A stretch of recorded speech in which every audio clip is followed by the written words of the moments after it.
Hey folks, how's it going? Welcome back. This is Mike.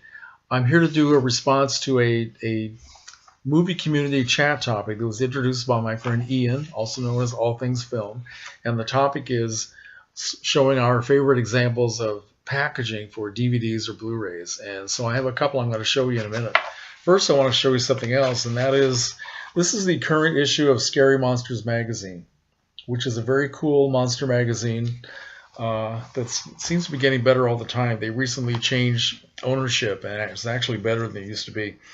But I wanted to show you in the letters to the editor section. Check this out. Hope you can see it. It's yours truly. Same hat.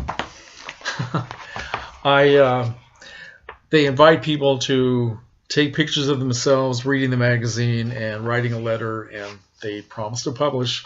And they did. You know, this is the first time I've ever written to a magazine to have my picture in. Well, first time I've written to a magazine, period. All the years when I used to collect famous monsters of filmland back in the 60s and all that sort of thing. And I've started collecting genre magazines again. Star Trek, well, these. I've got a huge pile of these and other magazines dealing with films.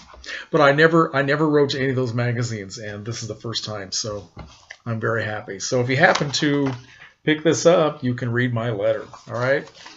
Thank you very much for indulging me in that.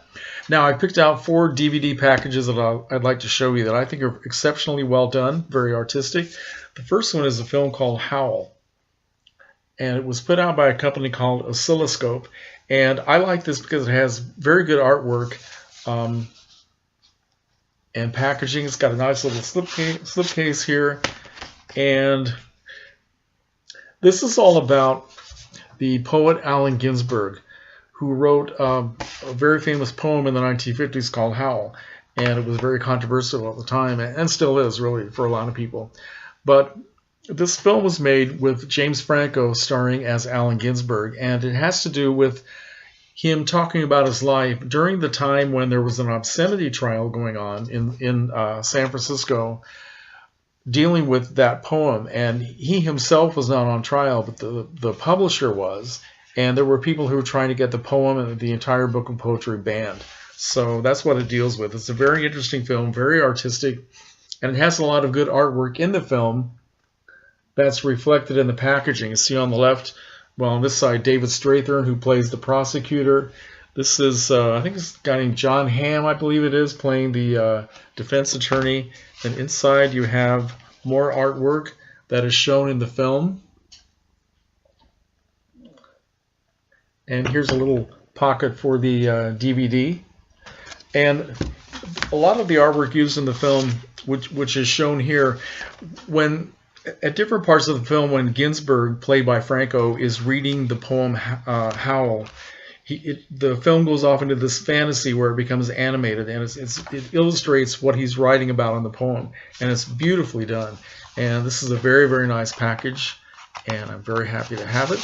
Next up is something that I bought used at a disc replay outlet here in Champaign, and this is The Good, the Bad, and the Ugly. And it's a little bit beat up in certain places, but it's very inexpensive, and I wasn't going to pass this up. So open the box, and you have one of the discs inside the lid, and then you have the second disc on the other part of the lid.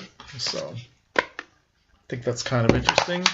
And you have a nice little brochure with pictures and information about the film, and it has a review by Roger Ebert. And in here you have these very nice reproductions of posters from different languages, different countries. Here we have one in Italian, and this one is in French. This one is in either Japanese or Chinese. Sorry, I don't know the difference, so you have to forgive me on that one.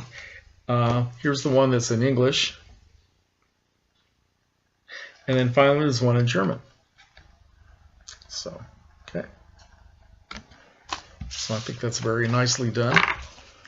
All right, Good, the Bad, and the Ugly. And the third one I want to show you is Bob Dylan's Don't Look Back, which is Now I know this has been put out recently by the Criterion Collection. This is not that edition. This was put out by, I'm not sure who this was put out by, quite frankly. Let's see. Let's see. Well, docudrama it says. I don't know. Anyway, this is almost like a Criterion in its quality and its extra features. So you got this nice box that comes out with artwork, and let's see, opens up into a nice gatefold here, and this has a little place for the very thick booklet that comes with it. See, it's quite large actually. Lots of pictures, lots of interviews and information. I'll put that back rather than show you page after page. Okay. Well, okay. Okay, Mike, we're dropping our stuff here. Now here's a problem. Because one of the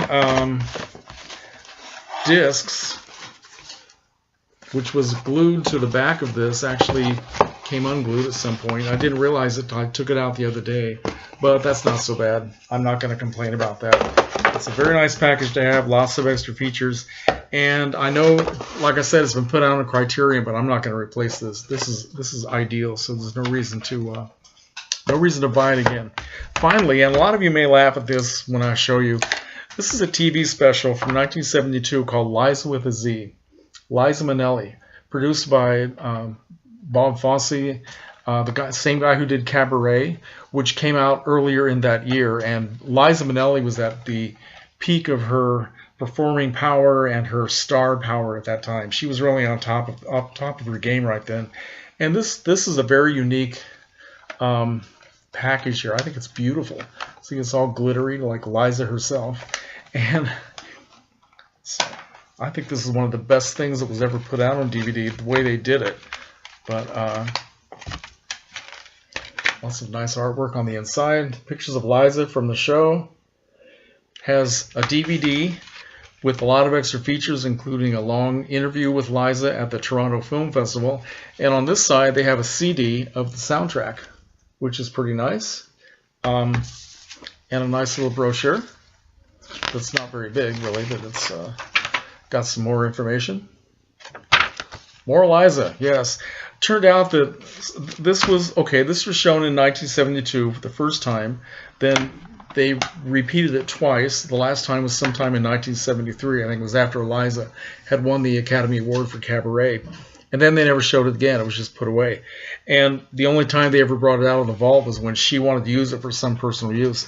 And then it disappeared. But as it turns out, Liza Minnelli herself had the copyright to this show. I don't know how she got that, but they found it. According to her, they found it in some loading dock somewhere in New York, which I think may be a story.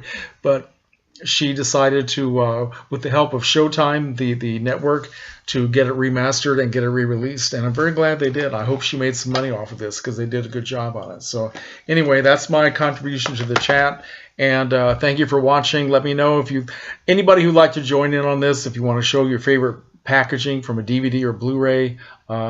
Hey, have some fun. What the hell? Okay, take care.